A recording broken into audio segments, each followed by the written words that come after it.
The Chicago White Sox beat the last place Kansas City Royals 9-2 on Tuesday night. It was a new day and a new offense. The Sox hit not one, but two home runs and compiled 14 hits in the process. Lucas Giolito was not terribly sharp, but the bullpen was extremely efficient. And the lone trade deadline acquisition, Jake Diekman, made his debut. White Sox go for the series win Wednesday afternoon. You are Locked On White Sox, your daily Chicago White Sox podcast. Part of the Locked On Podcast Network, your team every day.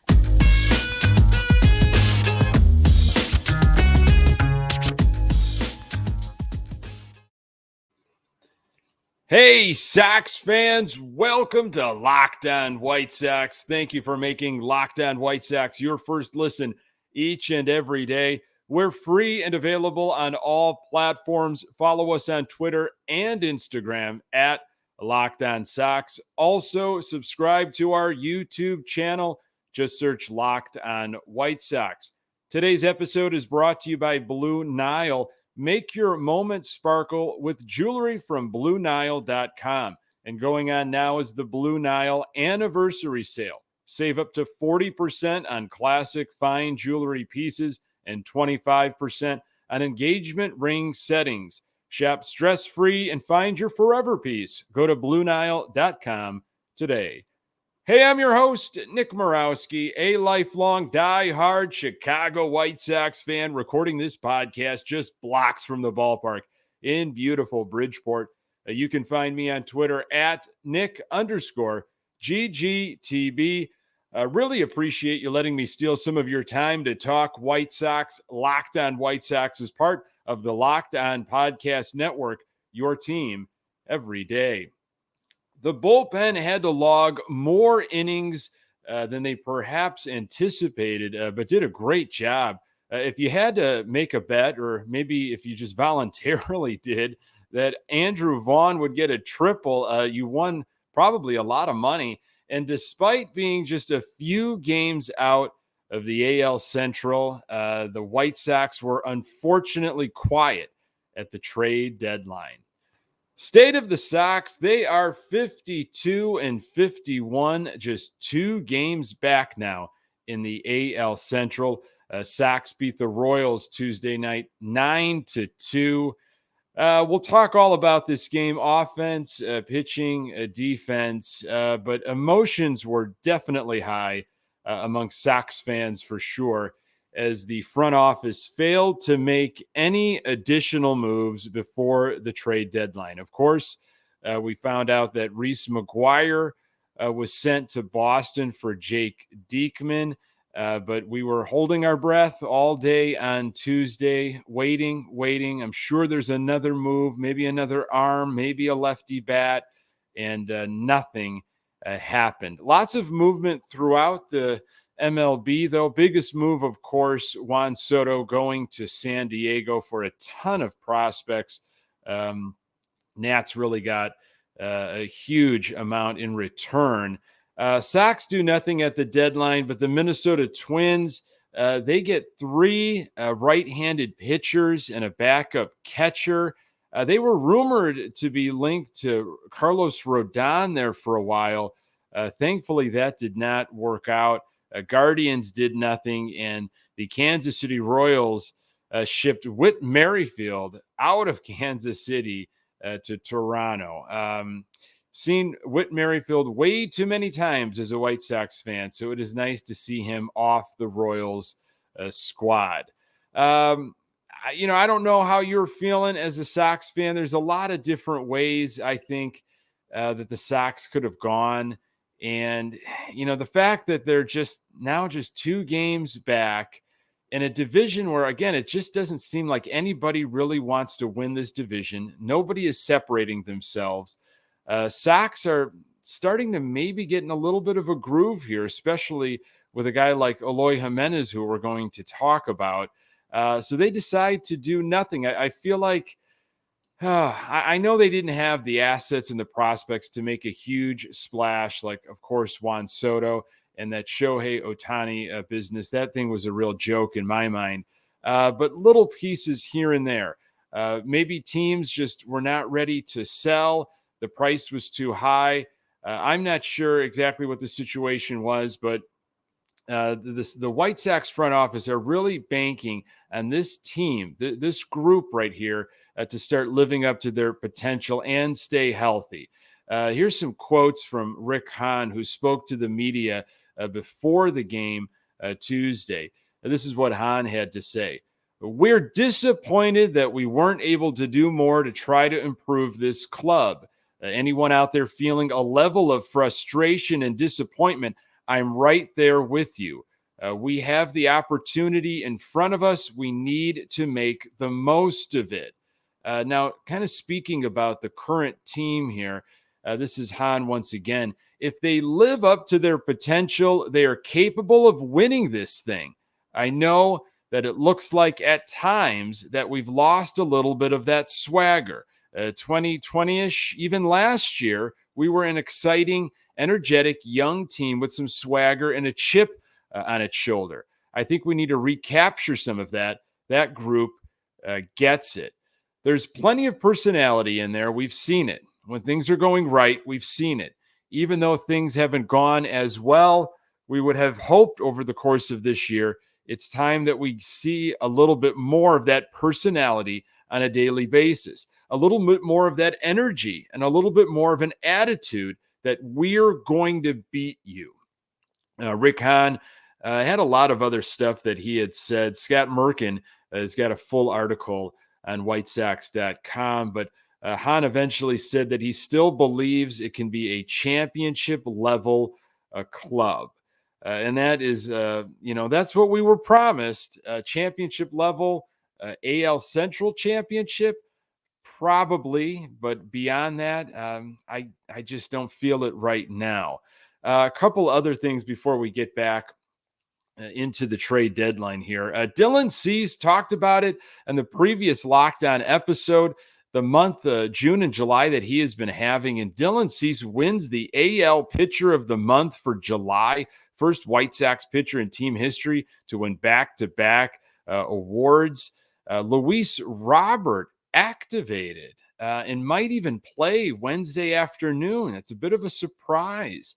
After some of the news we heard earlier in the week, might not play the entire series, may or may not need another rehab stint in Charlotte. So he was doing some baseball activities before the game on Tuesday, and that would be great if we can get him back healthy. So going back to the trade deadline, there on Monday, there were all these rumors with Shohei Ohtani. The Sox made a serious offer for Shohei Ohtani, and the Angels have decided to keep him.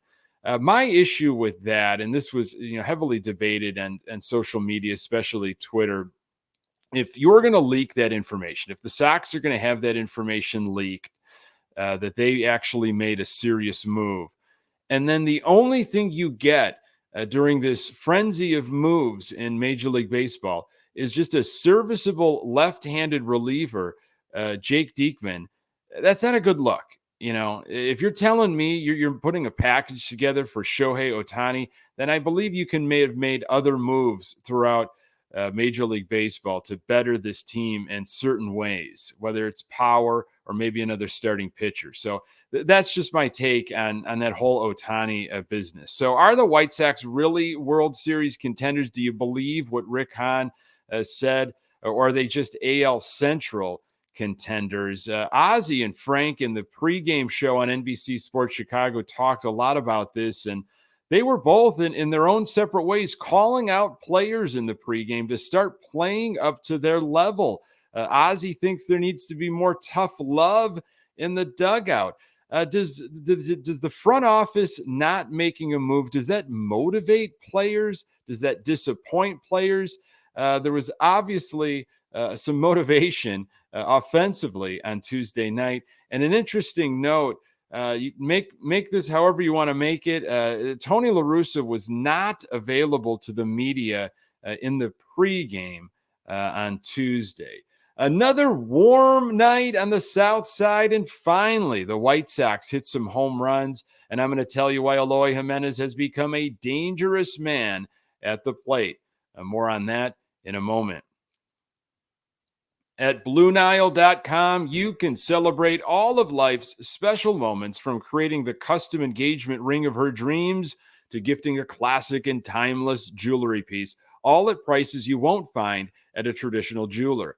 Whether you're customizing an engagement ring or designing diamond stud earrings, online jeweler Blue Nile will allow you to create a bigger, more brilliant piece than you can imagine at a price you won't find at a traditional jeweler. Blue Nile has simple online tools that let you choose the diamond shape, size, and clarity, as well as setting style. Blue Nile's bench jewelers will then handcraft her perfect engagement ring. Each ring is one of a kind. Make your moment sparkle with jewelry from BlueNile.com. And going on now is the Blue Nile Anniversary Sale. Save up to 40% on classic fine jewelry pieces and 25% on engagement ring settings. Plus, every order is insured, ships free, and arrives in discreet packaging that won't give away what's inside. Shop stress-free and find your forever piece. Go to BlueNile.com today. Okay, our White Sox offense, they were up against Brad Keller on the mound for the Kansas City Royals. Yes, that Brad Keller. First inning, pretty electric for the White Sox. Kansas City Royal right fielder dives but cannot make the play, and Andrew Vaughn, hitting in the 2 spot, had a stand-up triple, his first triple of his career. How many times have we seen Andrew Vaughn just a triple short of the cycle in his young career, and he gets the triple in the first inning on Tuesday night. Eloy Jimenez, playing in his 5th game in a row, rips a single to right field quickly, 1-0 White Sox. Abreu with a base hit. Eloy scored from second, 2-0 Sox. A.J. Pollock continues things with an RBI single, 3-0 White Sox. Great sign after what we saw on Monday. Let's fast forward to the 3rd inning. Royals just put up a couple runs, and Gio had a long inning. It would have been nice to give him a breather. Eloy led things off with his 2nd hit on the night. Once again, he went to right field. I think that's a good sign, starting to get that swing back.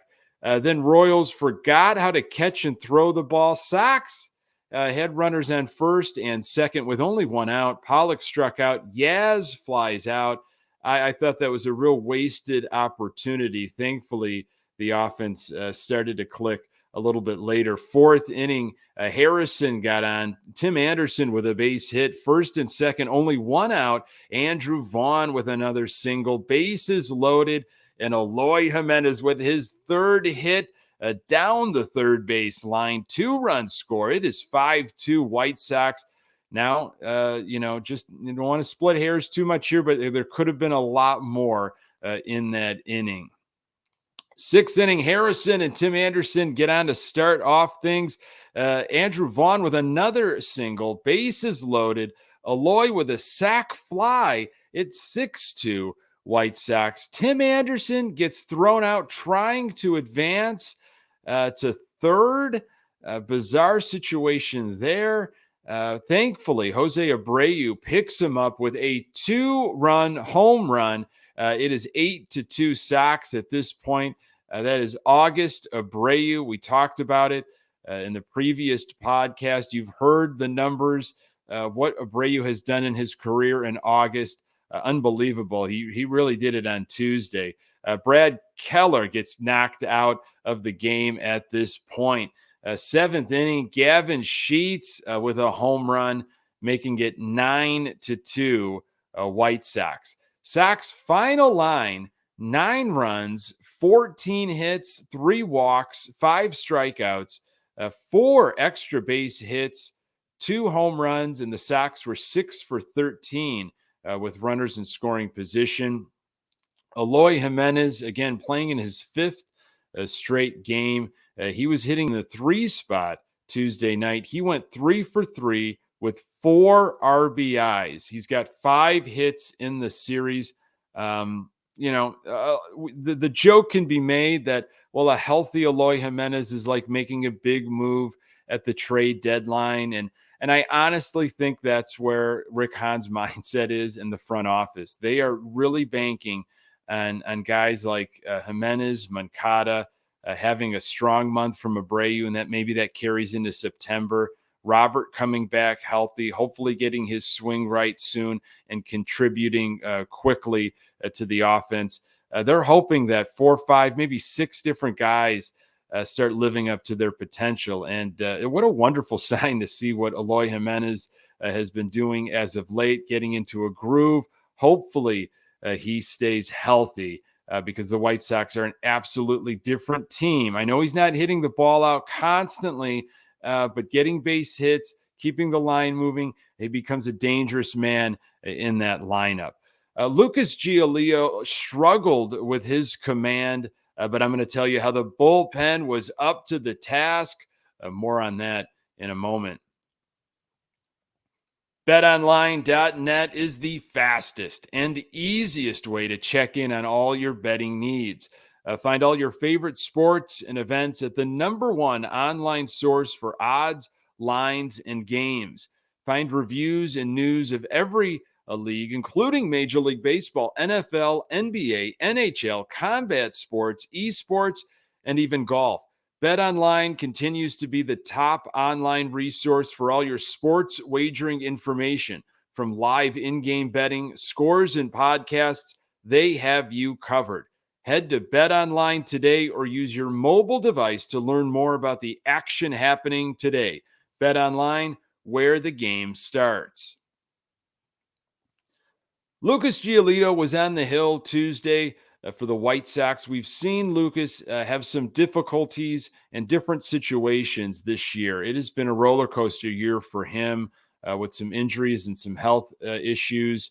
He just hasn't seemed right in several different moments. I mean, from short outings to being disastrous at the beginning and being able to settle down.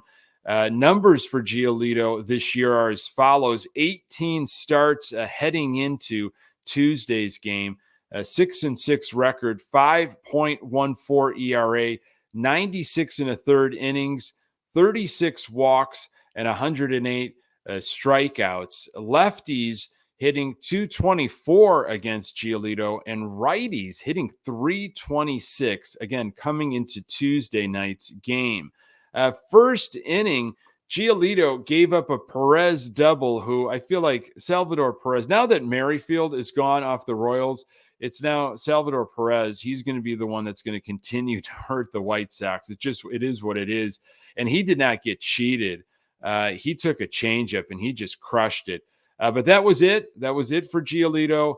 2 strikeouts, only 13 pitches in the first. So that's a good sign.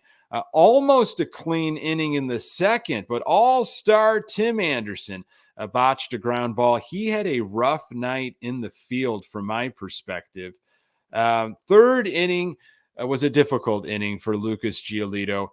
He allowed the first 2 guys on, some control issues for sure. Changeup flying out of the zone, missing low with the fastball, which was sitting at 93 miles per hour.